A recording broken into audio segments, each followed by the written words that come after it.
nuevo, muchas gracias por estar aquí o por seguirnos de forma presencial o de forma virtual. Ahora a continuación va a trabajar con nosotros dos personas muy relevantes para el desarrollo de las actividades del CLAD, que son, en primer lugar, el secretario permanente del SELA, Clarence Endara, que recientemente se ha incorporado a este puesto en la ciudad de Caracas, y también el señor Pablo Rolando de el banco, que normalmente también a nosotros nos presta algún tipo de auspicio y de ayuda, que es CAF.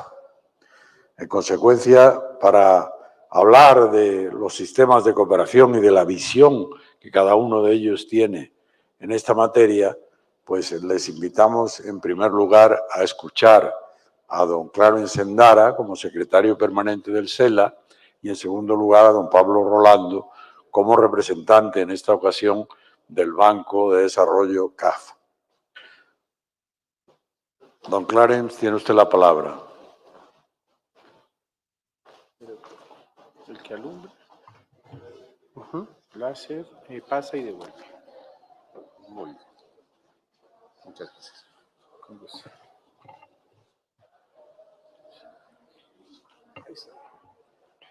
Bien, muy buenos días. Muchísimas gracias al CLAD por este espacio, este compartimiento que se va haciendo una fuente institucional de cooperación.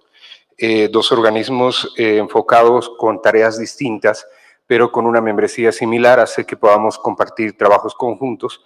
Quiero agradecer a Francisco Velázquez por este desprendimiento, a poder invitar siempre al CEL a ser parte de esta gran organización que el CLAD tiene en esta ocasión en Bogotá. Quiero dar la bienvenida también a mi copanelista, representante de la CAF. Vamos a variar un poco en relación a la presentación que se ha venido dando hasta el momento, ya que el enfoque que queremos nosotros dar desde el SELA tiene que ver un poco más con las relaciones de cooperación entre estados y su mecanismo básicamente de interrelación en la propia región.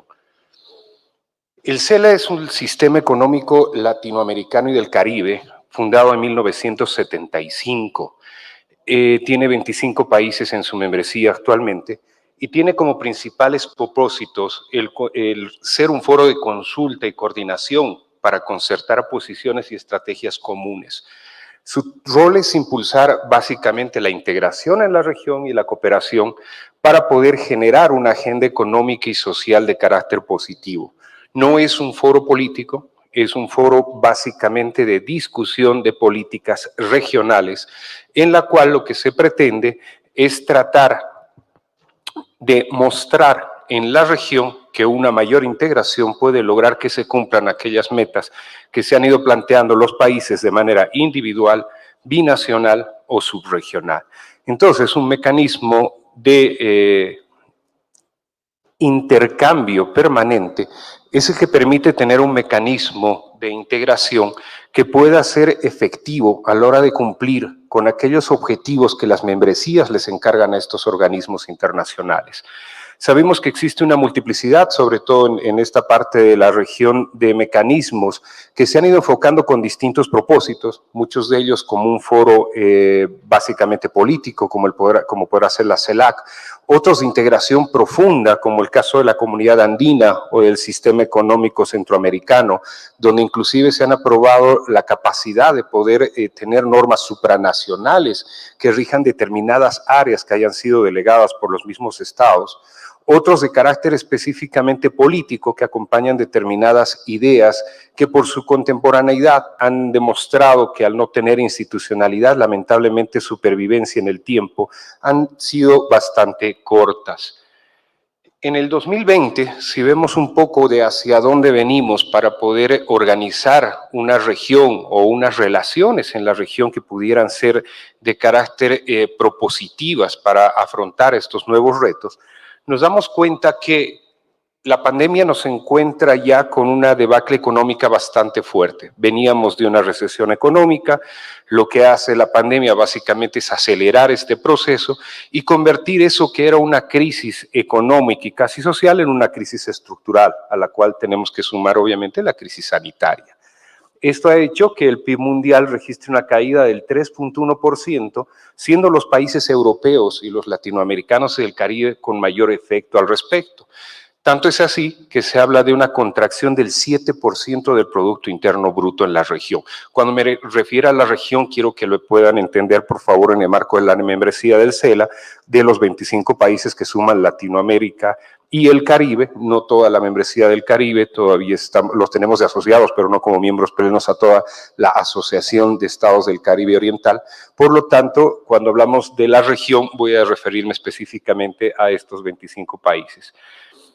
Esta contracción ha hecho, obviamente, que alrededor de 2.7 millones de pequeñas y medianas empresas cierren a nivel regional, lo que representa un 19% del Producto Interno Bruto que producía la región. Esto ahonda, obviamente, en problemas sociales como el desempleo, la educación, en las metas que se tenía para poder superar la pobreza, problemas en el ámbito de educación y, por supuesto, en el ámbito de la salud quedan totalmente en evidencia.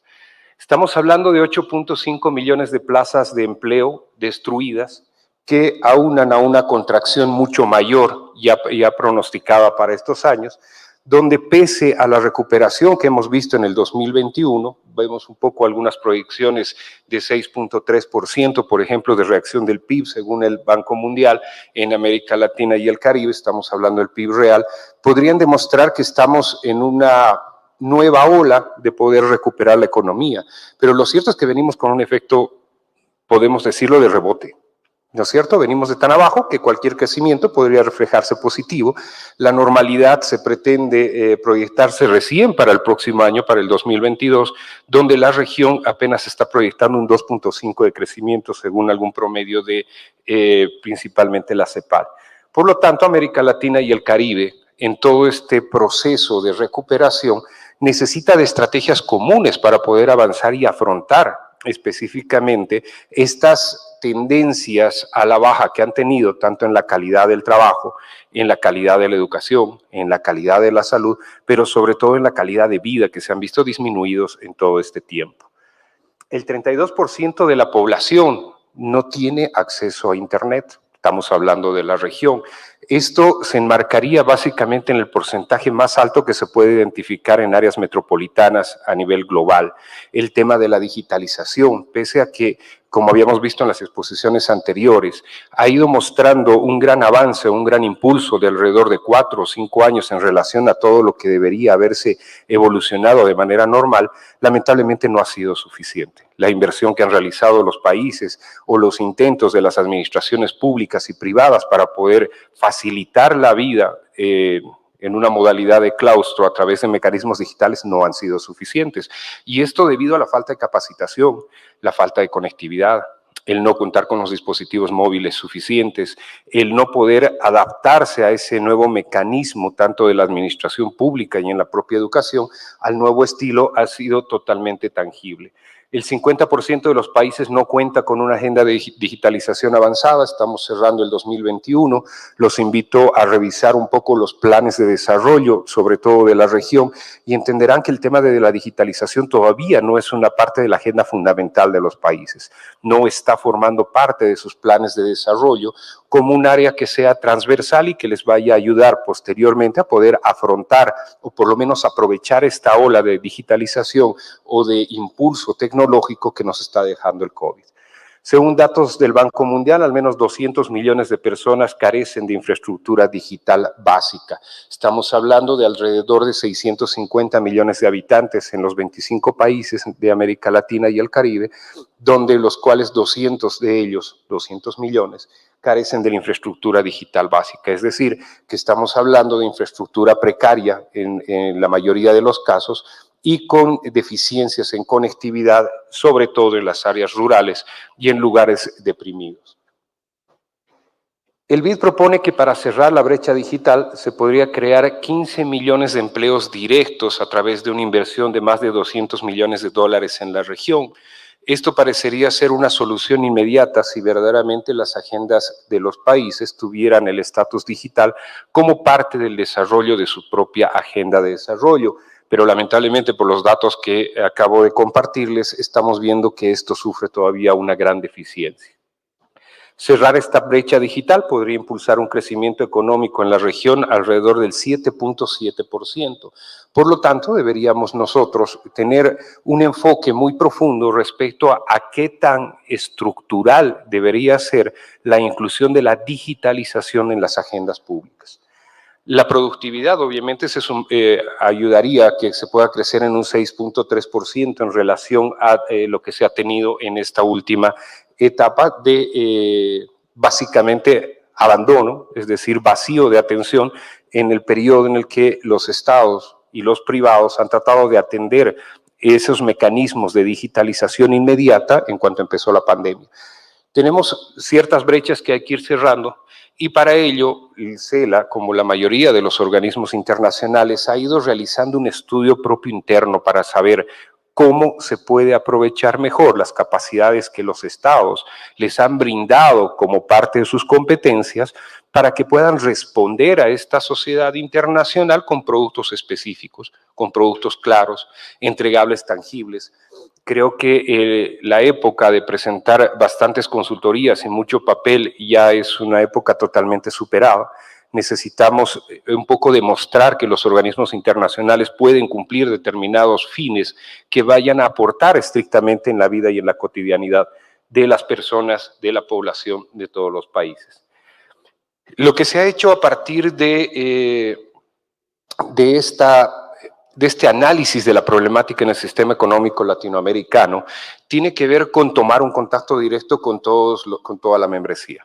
Lo que ustedes ven en pantalla básicamente es una distribución porcentual de los principales temas identificados por los países en la región en los cuales ellos están enfocando su agenda y en los cuales piensan que los organismos internacionales podrían apoyar de manera efectiva para poder avanzar tanto en su agenda nacional y sobre todo recuperar todo ese espacio perdido en alcanzar los objetivos de desarrollo social, ¿no es cierto? Como ustedes ven, hay un equilibrio más o menos interesante en lo que es la parte económica y la parte social. Hay una gran preocupación por trabajar la reactivación económica. Todo ello tiene que ver particularmente con toda esa pérdida de empleo que se ha tenido, sobre todo con las pequeñas y medianas empresas, con aquellos emprendimientos familiares, con aquel incluso negocio informal que sabemos que reina en un 85% más o menos de toda la estructura económica de los países de la región. Todo esto ha hecho que básicamente los países empiecen a abocarse inmediatamente y en cuanto se lo permitía, obviamente, el ritmo de la aplicación de las dosis de las vacunas para poder aperturar nuevamente determinadas áreas de comercio, dejar que la liberalización interna pueda ser una reacción inmediata, pero obviamente, tal como se ha identificado en las sesiones anteriores, no han sido medidas uniformes y muchas de ellas han ido en un efecto de prueba-error para ver si lograban reactivar economía sin hacer que los índices de contagio y mortalidad se disparen. Todo esto nos da entonces un mapa bastante interesante para poder identificar hacia dónde deberíamos caminar en los próximos años. Esta encuesta ha sido contestada aproximadamente por 18 gobiernos, ha sido procesada a través de determinados mecanismos de planificación en el sistema económico latinoamericano y nos ayuda a ver hacia dónde podamos avanzar. El tema de pymes básicamente es el que más o menos engloba un eje central en cuanto a la recuperación económica. El tema de facilitación de comercio es algo que se ha identificado como una de las principales trabas. No olvidemos que el flujo de comercio lamentablemente se ha visto interrumpido a nivel global y esto ha hecho que obviamente se encarezca inmediatamente el tema del comercio mundial, pero no solo ello, sino que también se desordene toda la logística que se tenía estructurada hasta su momento, teniendo todavía complicaciones en cuanto, no sé si han escuchado hablar del problema de los contenedores, teniendo todavía problemas en la logística de distribución que va a repercutir en los precios finales de todos los productos que nosotros solemos consumir en el día a día y se ahondará por lo menos hasta el primer trimestre del próximo año. Otro de los problemas que ha sido identificado tiene que ver estrictamente con los problemas de productividad, competitividad y emprendimiento, siendo las pymes las más afectadas en este periodo. Obviamente el poder buscar nuevamente nichos de negocio, nichos de productividad en los cuales puedan proyectar su comercio hacia afuera, termina siendo una tarea fundamental. Al cortarse básicamente las cadenas de suministro en la región, la mayoría de los grandes productores han tenido que empezar a ver cómo compran esos insumos que venían desde el Asia o que venían desde países de Europa para poderlos comprar en la región. Esto ha hecho que se puedan ver nuevas oportunidades, inclusive de intercambio comercial en toda la región.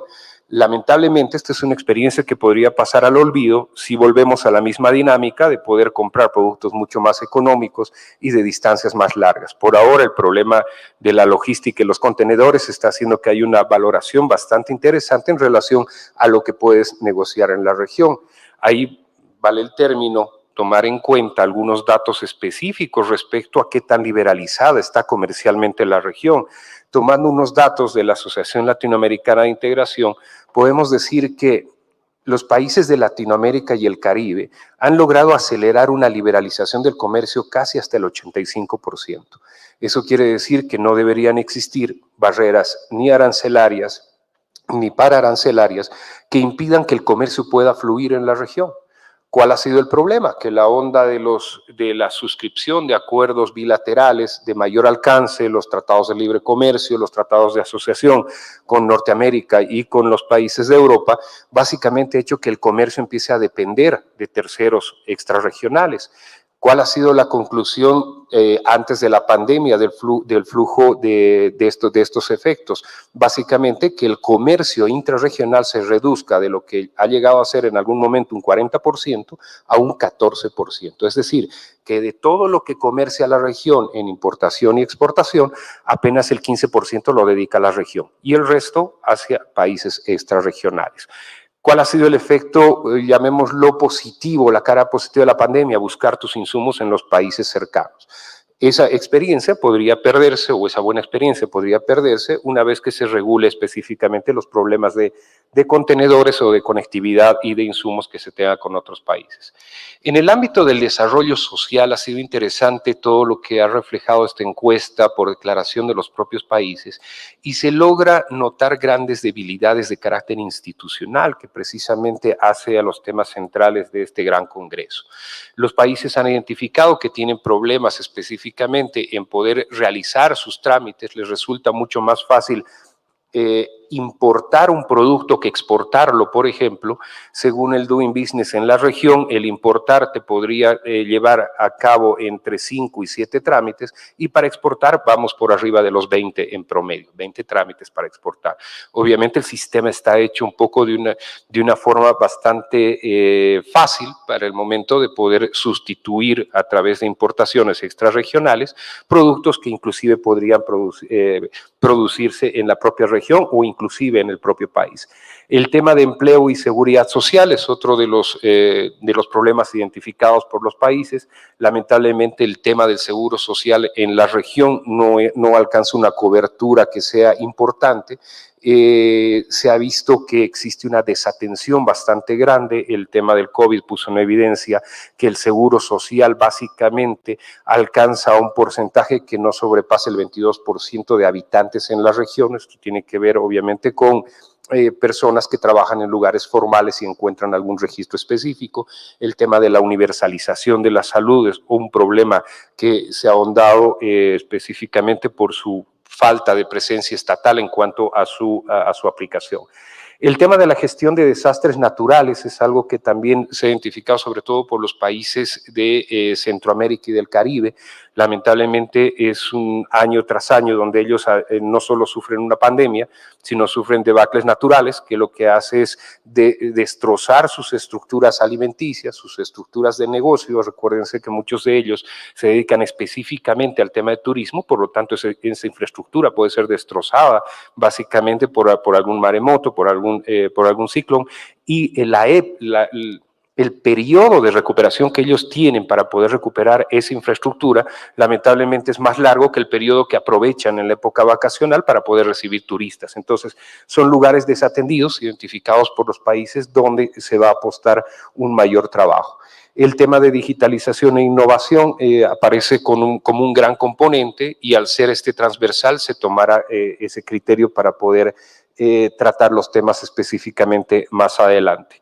El tema de migración, como ustedes saben, estos eventos últimos respecto a migraciones masivas han hecho que puedan tomar los países mayor conciencia respecto a qué está fallando en el trato en relación a la migración que se recibe, sobre todo en los estados receptores. Hay una gran percepción específicamente de la pérdida de valores respecto a la acogida que se pudieran tener en los estados en relación a población que sea distinta a la suya, y ahí hay unas buenas prácticas que hay que poderlas ver cómo se expande, y ya les comentaré específicamente en el tema en particular. A raíz de esta encuesta, lo que ha hecho el sistema económico latinoamericano es focalizar 3 áreas de trabajo sobre las cuales va a impulsar su agenda plurianual, vale decir 2022-2026. Una que esté enfocada específicamente a la recuperación económica, una transversal de digitalización y una agenda de desarrollo social en la cual se tratará de encalzar determinados trabajos que hagan a la prevención de riesgo de desastres, el tema de migración sobre todo. En materia de recuperación económica, si bien les hablamos de multiplicidad de organismos dedicados a la integración y a la promoción de comercio, lamentablemente su ámbito de acción, pese a que han tenido en muchos casos éxitos muy importantes, lamentablemente no se han podido regionalizar, es decir, tenemos pequeñas áreas muy bien integradas donde se ha logrado ampliar los derechos específicamente en el intercambio comercial de ellos, pero estos derechos han ido creándose un poco con sistemas cerrados, es decir, hemos pasado a una integración básicamente restringida, por lo tanto la promoción del ecosistema empresarial de las pymes a nivel regional encuentra graves limitaciones al respecto.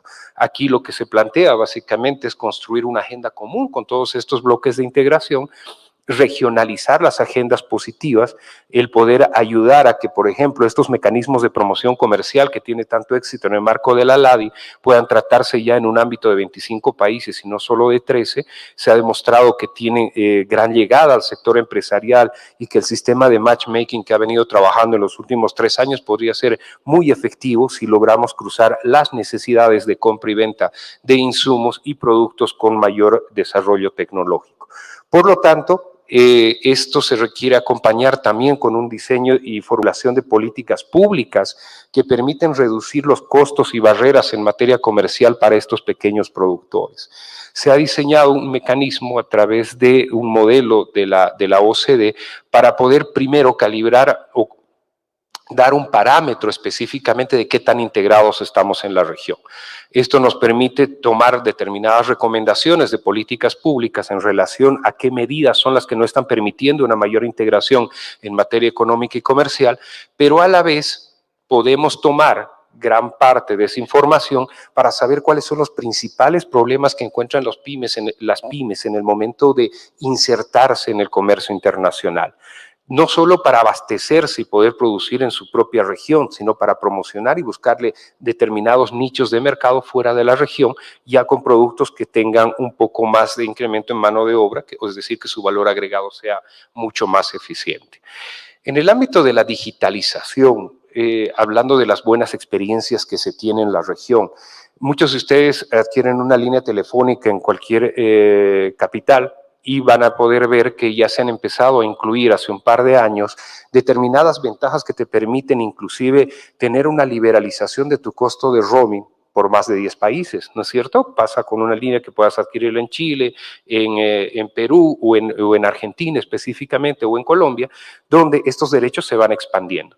Bueno, esta práctica en el marco de la Comunidad Andina, un bloque subregional de integración que tiene la capacidad de generar normas supranacionales, es decir, que lo que se dicte como norma es de obligatorio cumplimiento para los países que son miembros, ha logrado establecer básicamente la eliminación de los costos de roaming, tanto para datos y voz a partir del 1 de enero del próximo año.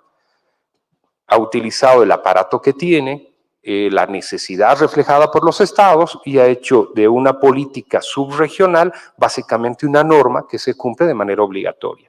Entonces tú empiezas a ver que es el mismo modelo que tomó el CIECA con los países centroamericanos y ves que las compañías que operan en toda la región básicamente te ofrecen los mismos servicios. Esa es una buena práctica que se puede regionalizar para que todas las compañías telefónicas puedan tener un mercado mucho más grande, primero buscando el equilibrio de no dejar que la competitividad te dé mejores y buenos servicios, pero también para que la gente de a pie, la gente de a común, pueda tener todas estas ventajas ya en un área mucho más ampliada. Entonces, en materia de digitalización y comunicación, el tema de roaming es uno de los aspectos que se va a tomar como, primero, un ámbito de estudio, ámbito de diagnóstico, posterior recomendación de políticas públicas y, de ser posible, una amplia política que pueda permitir que este derecho que tienen los ciudadanos de poderse comunicar sin necesidad de pagar costos excesivos que ya están en el mercado, puedan expandirse en una determinada región. Se ha tomado en cuenta también un gran problema estructural que se tiene en materia de conectividad, y es que la mayoría de los países ha hecho un esfuerzo muy grande, a través de recursos públicos, la mayoría, de poder contar con fibras ópticas a través de canales submarinos que le permitan tener una mayor capacidad en cuanto a su interconectividad. Pero lamentablemente estos esfuerzos, venidos ya con sacrificios fiscales que han tenido los estados, ahondados con el tema de pandemia, lamentablemente no va a mejorar en cuanto a su inversión bajo esa estructura. Por lo tanto, se ha estado trabajando con algunos proyectos específicos en ver la capacidad de la asociatividad público-privada para poder alcanzar a un nivel de inversión mucho más alta que permita cerrar ese ciclo o ese anillo de seguridad, de interoperabilidad en toda la región, pero con un enfoque muy específico. Y que sí, porque si no le damos el enfoque social, básicamente terminamos un poco que el mercado se siga comportando como está. Y comportándose como está, lamentablemente los sectores rurales, los sectores fronterizos y los sectores más necesitados, que han sido los más golpeados también por la pandemia y que no han tenido la oportunidad de aprovechar la digitalización, vean básicamente inaccesible este derecho que tienen ellos para comunicarse. Entonces, estas asociaciones público-privadas con un enfoque un poco más social, ya existen modelos específicos que están siendo ejecutados en algunos países, logran hacer un equilibrio en relación al costo-precio para poder democratizar ese acceso a la información en las áreas mucho más deprimidas, particularmente rurales y fronterizas. Entonces, este enfoque de asociaciones público-privadas con un perfil social son las que van a poder ayudar a tener una mejor inclusión de conectividad en la región. En materia de desarrollo social, sabemos que el intercambio de buenas prácticas puede ser una gran solución, y es que básicamente cada estado tiene una fórmula para sus propias necesidades. Cada idiosincrasia crea su propia necesidad y su forma de solución. Por lo tanto, el intercambio de experiencias es uno de los mecanismos que te ayuda a tener esa capacidad de adaptar tus políticas nacionales a tu propia realidad y poder tomar las mejores prácticas, evitándote todo ese camino de investigación y de inversión que muchos ya lo hayan podido hacer. Es hacia donde se quiere enfocar específicamente en temas sobre, por ejemplo, economía circular y la capacitación en el sector público respecto al impacto social que puede tener determinadas políticas que tomen los estados. Lo que se quiere hacer en el área social, en el tema de migración, por ejemplo, tiene que ver con la ampliación de esa discusión de ventajas que se está dando en el reconocimiento de la propia ciudadanía en determinados estados. Vuelvo a poner grandes ejemplos. Ustedes saben que en la mayoría de los países de Sudamérica ya se puede circular solo con el carnet de identidad, ¿no es cierto? Estos derechos han ido profundizándose de acuerdo a determinados bloques de integración. En el Mercosur, por ejemplo, ya existe el reconocimiento de los títulos de escolaridad hasta primaria. un mecanismo de reconocimiento que tranquilamente podría regionalizarse y poder permitir que ese derecho que esos migrantes o personas que decían establecerse en otro estado puedan ampliar esos derechos en el simple reconocimiento de títulos de escolaridad de sus hijos o de los menores de edad.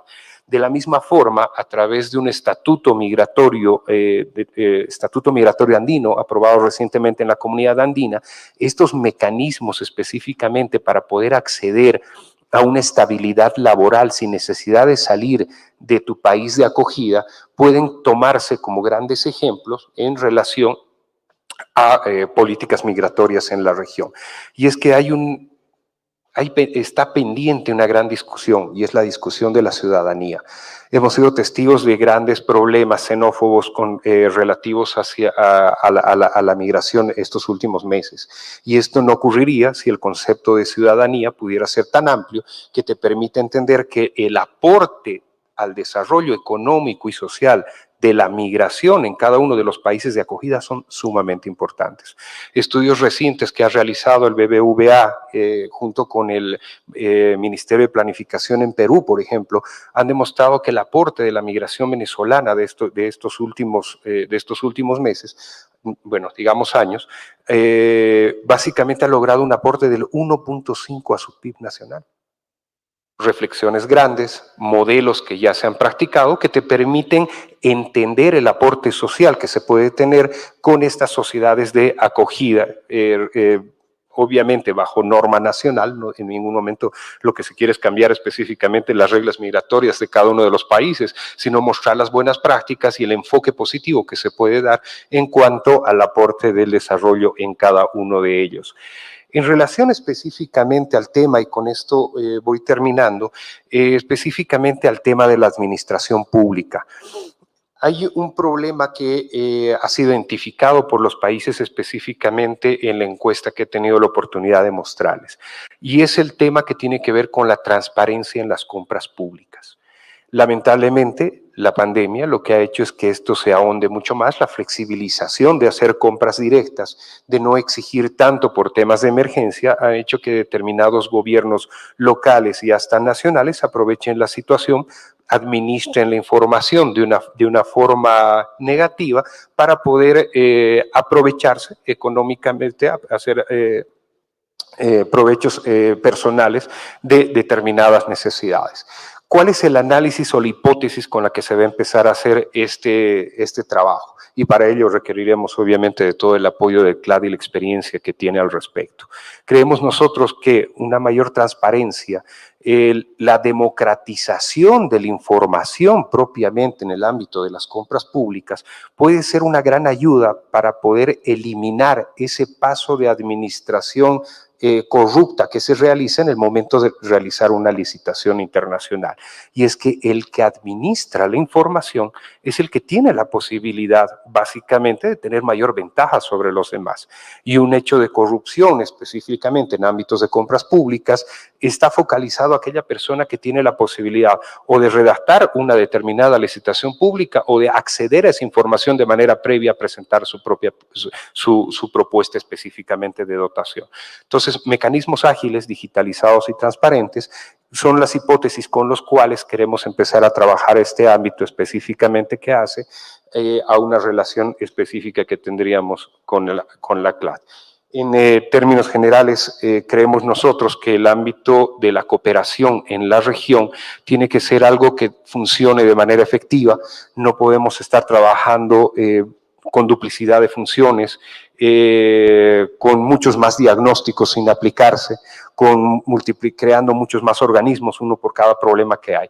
Creemos que los estados ya han hecho un esfuerzo bastante importante en delegar determinadas competencias a organismos sumamente importantes y en confiar en otros determinados diagnósticos y diseños de políticas públicas que van a ser las que nos ayuden, en definitiva, a poder dar un paso adelante después de toda esta crisis estructural en la que nos ha tocado vivir específicamente en el periodo de la pandemia, que esperemos sinceramente pueda terminar pronto porque no se ve un horizonte claro en cuanto a la recuperación ni económica, ni social, ni mucho menos estructural y sanitaria, hasta que no podamos avanzar de una forma importante en el tema de la inoculación de vacunas. Muchísimas gracias por su atención.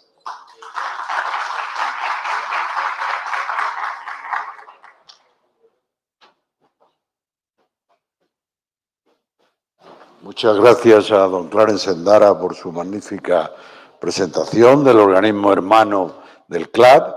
Como saben, ambos organismos vivimos en Venezuela y con mucha frecuencia colaboramos en todo tipo de actos y actuaciones.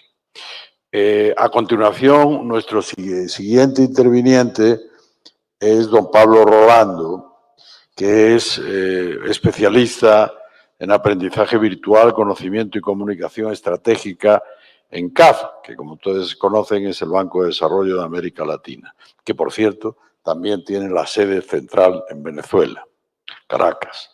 Es magíster en Relaciones Públicas y Comunicación Organizacional en la Universidad de Georgetown, es también en la Pontificia Universidad Javeriana de Colombia y licenciado en Ciencia Política por la Universidad Católica de Córdoba, Argentina. Anteriormente se desempeñó como consultor en comunicaciones en el Banco Interamericano de Desarrollo, BID. Don Pablo, tiene usted la palabra.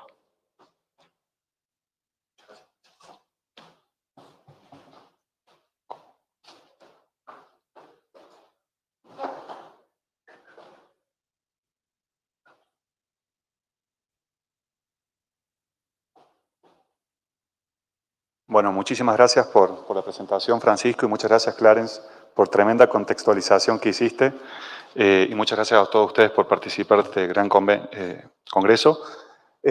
No sé si conocen el CAF. CAF es un banco de desarrollo que tiene 50 años trabajando en América Latina. Tenemos 19 países accionistas, en 13 países con representación.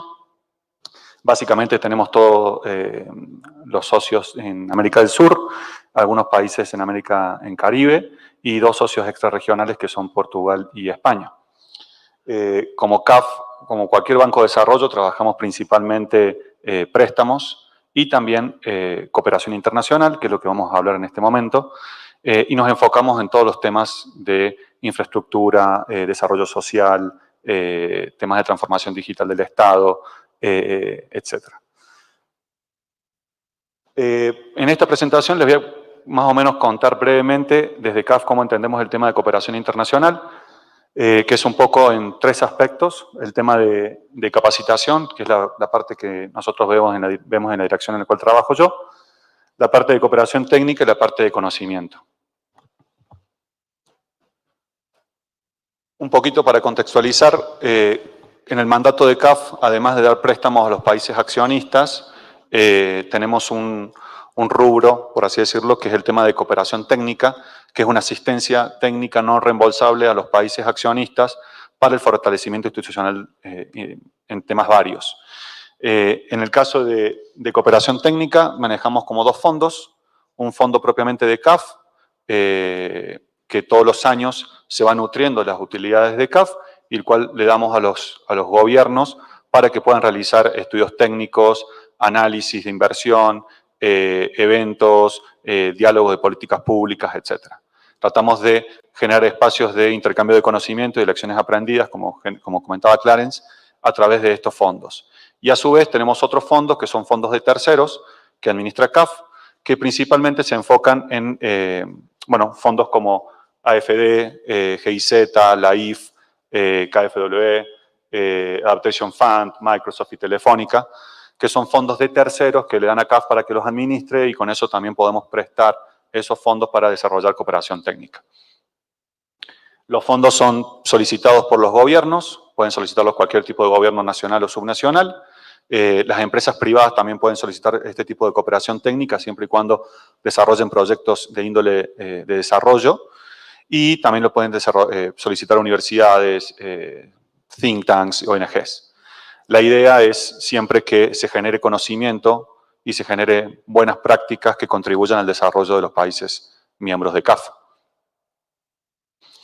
Esto es más o menos un poquito los temas en los cuales trabajamos en temas de cooperación técnica. Como verán, si saben un poco de CAF, en los últimos meses ha habido un cambio institucional y en nuestro nuevo presidente, que es Sergio Díaz Granados, que es colombiano, ha puesto el punto clave de CAF en el tema de un banco verde y por ello el tema de medio ambiente y adaptación al cambio climático es el tema más importante para nosotros hoy. Y uno de los temas que mencionaba Clarence, que es clave post pandemia, es el tema de la recuperación de las pymes y de la productividad. Por ello, el tema de competitividad también lo es. Otro de los temas, obviamente, es agua y saneamiento, porque como saben, solamente el 80% de personas en América Latina tiene acceso a agua y a saneamiento. Hay mucho diferencial entre países de la región y el tema de infraestructura sigue siendo un factor importante para cerrar la brecha entre los países desarrollados y los países en subdesarrollo. Básicamente les voy a contar la parte de capacitación, que es la parte de capacitación aplicada. Le quiero agradecer a Clarence por el contexto que hizo con base en todas las encuestas y análisis de los temas claves o críticos para América Latina. Nosotros en CAF entendemos que la capacitación es clave. Y acá quiero que veamos un poquito lo que es el índice de capital humano que desarrolla el Banco Mundial, donde podemos ver un poco lo que es la situación de América Latina relacionado con los países ya desarrollados. Este índice se desarrolla con base en las perspectivas que tienen los niños, por ejemplo, o los jóvenes en crecer académicamente, utilizando bases de educación y salud como parte del índice. Y este es un tema clave para ustedes como administradores públicos, ¿no? Que lo saben seguramente, es el tema, ¿no?, de la efectividad del gobierno. En América Latina se destacan dos países que están con un buen índice, que son Chile y Uruguay. El resto de los países tienen un índice bajo respecto a los países ya desarrollados. Con base en estos dos índices, con base en este tema, desde CAF trabajamos para aportar soluciones que ayuden a mejorar la capacitación y las habilidades de los funcionarios públicos de la región.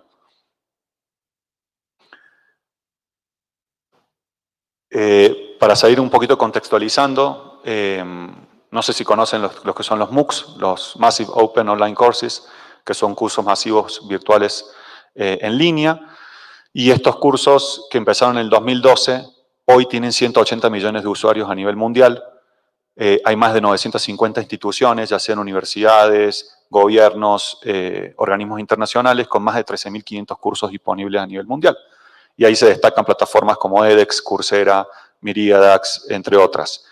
¿Por qué les menciono esto? Porque para nosotros los índices anteriores y este tema nos ha resultado la clave para entender cómo tiene que ser la capacitación hoy en día, pasando de un modelo presencial a un modelo 100% virtual para llegar a un espectro mucho más grande de funcionarios a nivel latinoamericano, sin importar tanto dónde se encuentren, si es en zonas locales o en las grandes capitales, y su nivel de acceso o no a recursos económicos. Y este también es un tema crítico que nos plantea la pandemia. Según un informe de Class Central, que básicamente es como la pionera en el análisis de MOOCs a nivel mundial, revela que ha habido un cambio trascendental en el tema de capacitación gratuita, pre-pandemia y post-pandemia. Anteriormente de la pandemia, los estudiantes se enfocaban en desarrollar sus habilidades ya netamente duras en desarrollo profesional per se. Y por eso los principales cursos, como verán, son ciencia de la computación, programación, negocios, gerencia y liderazgo, ciencia de datos. Es decir, una capacitación académica formal para el desarrollo profesional del estudiante. La pandemia ha cambiado bastante este esquema y ha generado que los estudiantes busquen principalmente cursos de desarrollo personal, de soft skills. Y entre los cursos principales se encuentran cursos de desarrollo personal, arte y diseño, mejoramiento propio, humanidades, habilidades de comunicación, salud y medicina, que son cursos nuevos que antes los estudiantes no buscaban tanto. Y solamente para comentarles ahí, como ejemplo, en el año pasado, el curso más visto o buscado a nivel mundial fue un curso de Yale con 2.5 millones de inscripciones en el año en el tema de la ciencia del bienestar. Entonces eso habla un poco de cómo hay una transformación en el tema educativo gratuito de los estudiantes, una reflexión en cuanto a lo que son las prioridades, y todo esto nos lleva un poco a contextualizar más nuestra capacitación hacia los funcionarios públicos y hacia diferentes audiencias que tratamos de atender. Como saben, el tema de capacitación es clave. ¿Por qué? Bueno, porque, el tema de career building, ¿no? En América Latina no tenemos el lujo todavía de que los estudiantes puedan enfocarse tanto en temas de desarrollo personal, sino que todavía tenemos una brecha digital y una brecha de aprendizaje tan grande con respecto a los países desarrollados que todavía el tema del desarrollo profesional es clave. Y las diferentes diferencias que existen en los países con acceso a educación superior es tan variable que el tema de la capacitación gratuita, versión book, ha despuntado. Obviamente existen grandes beneficios, como ustedes saben, que es el acceso libre y gratuito a universidades de prestigio, un costo reducido o casi nulo, el tema de la conveniencia y la flexibilidad de hacer capacitación virtual, el tema de las capacidades digitales y el tema de la red de contactos que se generan para poder intercambiar opiniones con estudiantes de diferentes partes del mundo que antes eran sumamente locales. Dado esta contextualización, en CAF entendemos la capacitación en cuatro aspectos, en 4 productos. Y acá nos enfocamos mucho en la parte de cooperación internacional, ¿no? Tratar de desarrollar 4 productos en puntual, que son los MOOCs. Como ustedes saben, la principal audiencia son funcionarios públicos, tanto de nivel nacional como de nivel subnacional, que estén trabajando en el diseño, la ejecución y la evaluación de políticas públicas. Buscamos estudiantes que estén en una fase, en un nivel 3 y 4, no buscamos que sean ministros, viceministros ni directores de área, sino funcionarios públicos de carrera que tengan un impacto en el diseño, la evaluación y la ejecución de las políticas públicas. Esa es nuestra audiencia principal. Estos funcionarios públicos que intentamos formar a través o con base en la experiencia de CAF de estos 50 años desarrollando proyectos de desarrollo. Son cursos cortos, de 24 a 40 horas de duración, muy altamente aplicados, el 70% del curso es aplicado, tratamos de tener solamente una base del 30% de contenido más académico o conceptual y un 60-70% que se base en lecciones aprendidas que tiene CAF con base en los años de experiencia trabajando en proyectos, buenas prácticas y estudios de caso que nos aportan los docentes propiamente de CAF y consultores especializados internacionales. Y son 100% gratuitos. También tenemos cursos microcredenciales, que son un itinerario formativo basado en varios cursos que te permiten obtener una credencial de experto temático luego de que apruebas varios cursos al respecto. Y recientemente lanzamos diplomados, que son ya programas cerrados con tutores especializados, con una audiencia reducida, que duran 6 meses, tienen 180 horas lectivas, y ahora les voy a contar un poquito más sobre eso, y cursos cerrados ad hoc que son solicitados por los propios gobiernos. Esto más o menos para contarle un poquito la experiencia que tenemos y un poco las estadísticas. A la fecha hemos lanzado como 76 cursos virtuales con más de 97.000 inscritos desde el 2017. El 90% de nuestra audiencia es de América Latina y es una audiencia relativamente joven, como eran de 25 a 44 años. Y de los países que nos visitan habitualmente, donde se inscriben, son Perú, Colombia, México, Ecuador y Brasil. Y en cuanto a diplomados, tenemos 3 diplomados vigentes. Uno que les puede interesar bastante a ustedes, que es un diplomado en gestión pública aplicada, con enfoque en educación y en salud, que lo desarrollamos en conjunto con el Instituto Nacional de Administración Pública de España. Es un diplomado que dura 9 meses, son 180 horas lectivas y lo forma al estudiante en todo lo que es la fase de la gestión, ¿no? De la gestión pública, enfocada en la parte de educación y salud. Luego tenemos otro diplomado que es en asociaciones público-privadas, que bien Clarence lo comentaba, que es un tema clave en América Latina, ya que no se puede obtener todo el financiamiento para el desarrollo de las partes de las arcas públicas, sino necesitamos la inversión privada y bueno, las APPs es clave para ello, sobre todo en temas de infraestructura hospitalaria, educativa, de carreteras, aeroportuaria, portuaria y demás. Y tenemos un curso en inclusión financiera porque la pandemia también nos ha revelado que un gran porcentaje de la población no contaba con conocimientos de inclusión y educación financiera. Y es un tema clave el tema de la digitalización financiera para evitar un poco lo que es la evasión impositiva y a su vez también para que las personas tengan un mejor uso de los recursos monetarios.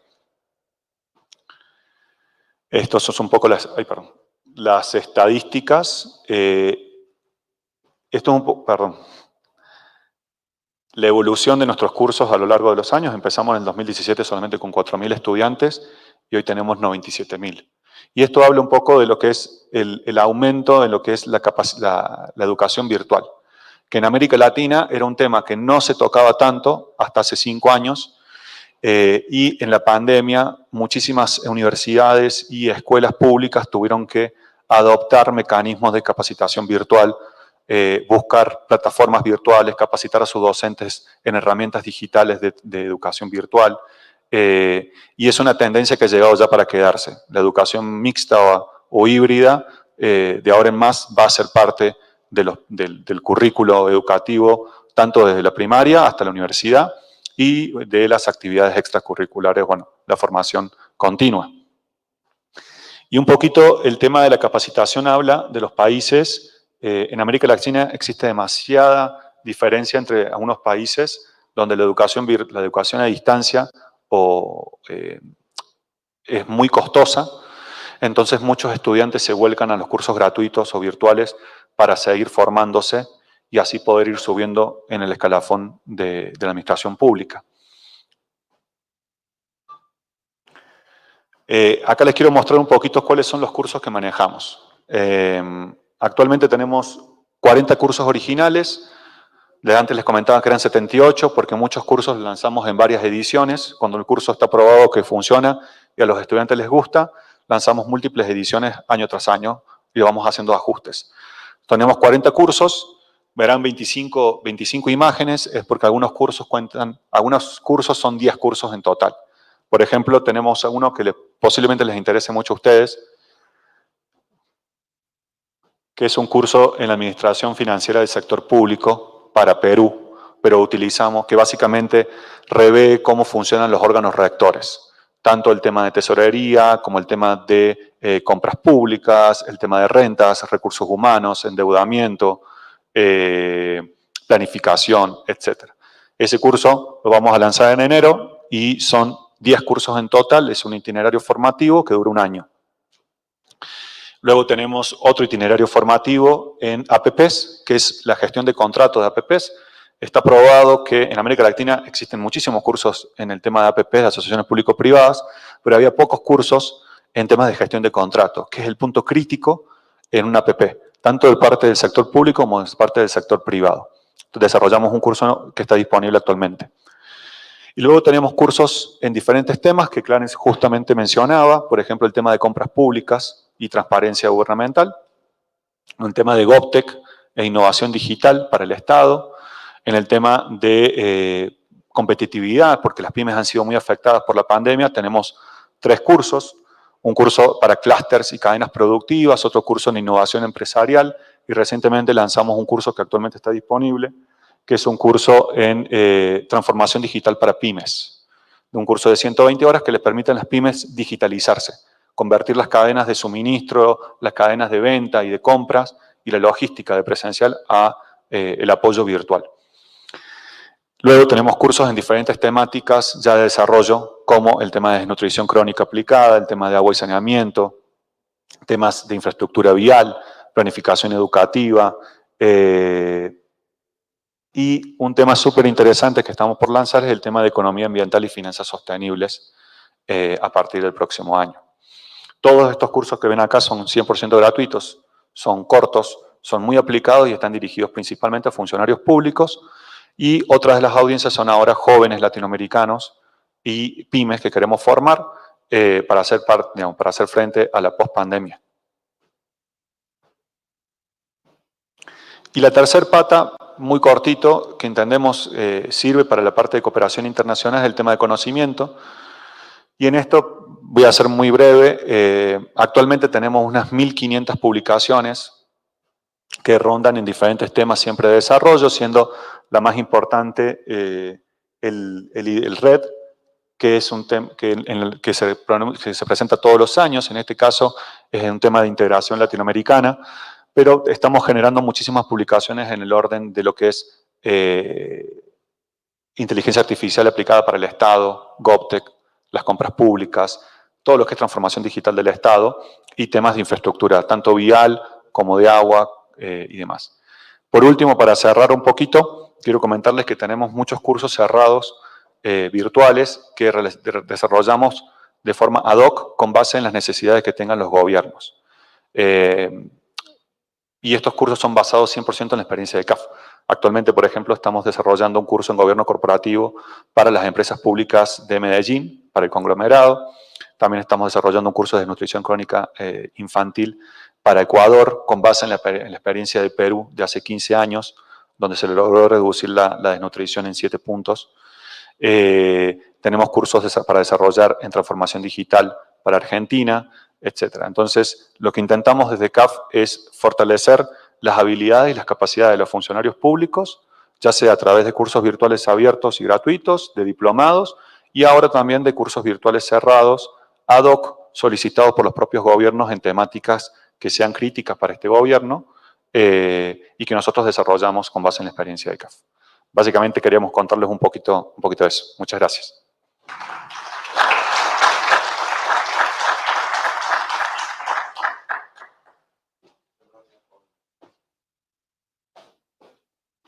Muchas gracias a Pablo. Ahora iniciamos, todavía tenemos unos minutos, un periodo de preguntas y respuestas. Si tienen ustedes alguna pregunta, pues estoy seguro que nuestros dos intervinientes sabrán responderlo.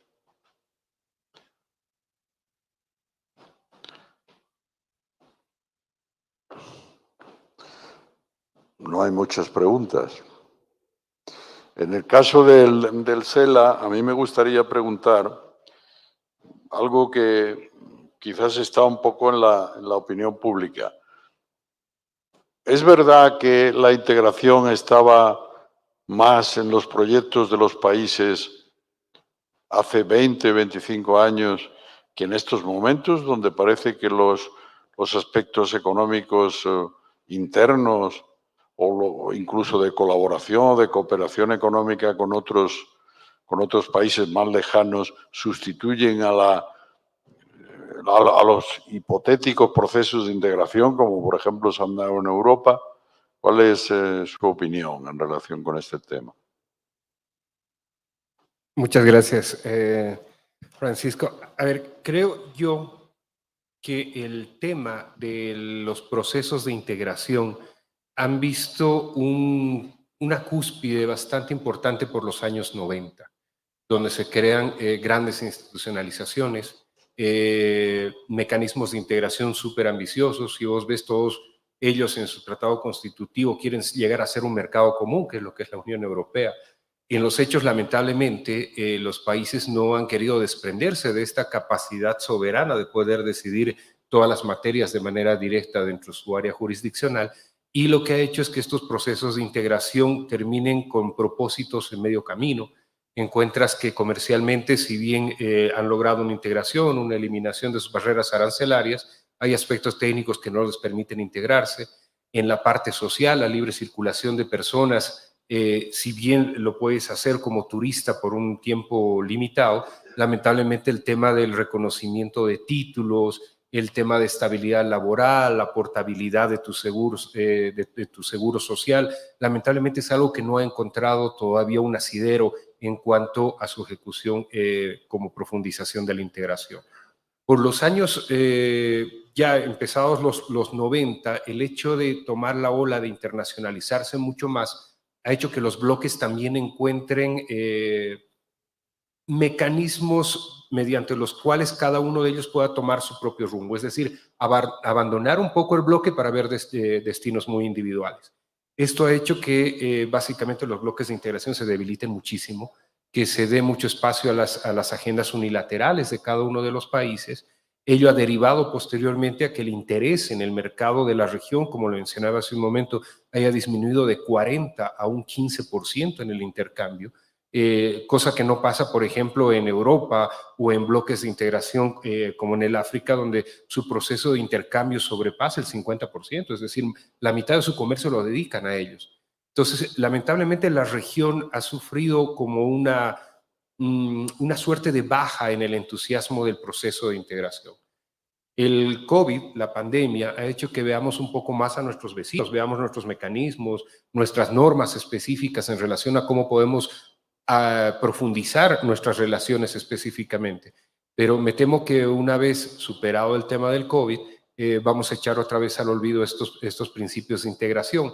Y es la oportunidad precisamente para trabajar en, primero, mostrar lo que se ha hecho a nivel regional entre estos bloques pequeños, ver si se pueden hacer agendas regionales que al final de cuentas deriva en el beneficio de toda la población, el poder circular sin límite del tiempo, el establecerte laboralmente en cualquiera de los países sin un obstáculo extra, que puedas jubilarte en un país distinto al que, en el que hayas trabajado, el hacer tu portabilidad hasta numérica de tu teléfono celular con temas de comunicación. Son aspectos que mejoran la calidad de vida de la gente y que por sobre todo ponen los pilares bastante fuertes en materia de integración. Creo que hay un trabajo muy largo por seguir para poder fortalecer una integración. Se toma mucho el ejemplo de cómo ha llegado a la Unión Europea con tanta disparidad, con tantas lenguas distintas, con tanta formación distinta, y en un área donde se tiene el mismo idioma, se cree que se tiene una idiosincrasia más común, pero que a la vez ha sufrido mucho más en sus procesos de independencia, todavía no se encuentra esa clave para poder arriesgar el ceder un poco más de tu soberanía en beneficio de toda la integración. Muy bien. Queda trabajo por hacer, ¿verdad? Bueno, yo también, si no hay preguntas del auditorio, yo preguntaría al representante de CAF, a Pablo Rolando, a ver, ¿de qué manera CAF es un banco, ¿no? Es un banco de cooperación, ¿no? ¿De qué manera en todas estas actividades a las que tú te has referido, especialmente, por ejemplo, en materia docente, ¿no? Porque has dedicado buena parte de tu actividad a todo el tema de la capacitación, ¿en qué medida se coopera con otras instituciones y en qué medida podemos cooperar los demás? Es decir, ¿en qué medida podemos cooperar, como se ha dado en otros tiempos con CAF, pues el propio CLAD o el propio SELA, ¿no? Me gustaría que en el futuro, esto ya lo digo yo como secretario general del CLAD, la cooperación con CAF, con SELA ya lo es habitualmente, fuese, digamos, más profunda, porque, por ejemplo, nosotros tenemos decenas de cursos en cooperación con los diversos organismos de capacitación para los funcionarios públicos de cada uno de los países, ¿no? En el último año, además, han sido centenares los alumnos. Incluso vosotros estáis diciendo que os dirigís a las franjas medias Incluso nosotros, fíjense que hemos tenido hasta algún representante en el organismo internacional ha participado en alguno de los cursos. Y eso es bueno porque le da nivel a los cursos y es bueno también porque revela que, digamos, el nivel docente de nuestros profesores es alto. Gracias, Francisco. Ahí nosotros tenemos varios cursos que desarrollamos en conjunto con organismos internacionales. Actualmente tenemos cursos de eficiencia energética con la Agencia Internacional de Energía, que pertenece a la OSD, cursos con el Instituto Nacional de Administración Pública de España, cursos con SPANCOL, que es el Comité de Grandes Presas de Agua de España. Estamos desarrollando un curso con UNODI, que es de Naciones Unidas, que es una parte de la parte de Naciones Unidas para el Desarrollo Industrial, sobre refrigerantes naturales para mitigación de cambio climático. Y actualmente también estamos trabajando con AFD, del Instituto de Francia para el Desarrollo.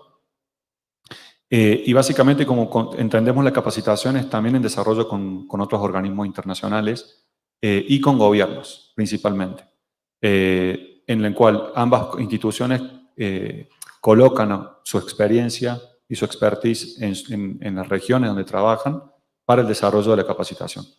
En el caso de CLAD, con mucho gusto, podemos desarrollar capacitaciones, pero también los invito a los que sean funcionarios públicos de diferentes gobiernos que desean desarrollar algún tipo de capacitación con CAF, que, bueno, nos escriban, tanto para desarrollarles un curso ad hoc, como desarrollar capacitaciones en conjunto con las diferentes instancias de gobierno en el tema que ustedes, bueno, o que el gobierno necesite y en el cual la agenda de CAF también haga una coincidencia, que sean temas que nosotros manejamos. Muy bien. ¿Alguna pregunta más por parte de los intervinientes o prefieren ir a tomar café con pastas? Bueno, pues agradeciendo a nuestros dos intervinientes, don Clarence Endara, secretario permanente del CELA, y don Pablo Rolando, en representación de CAF, su participación, sus explicaciones exhaustivas y sus brillantes exposiciones, pues despedimos esta sesión, no sin darles antes un fuerte aplauso.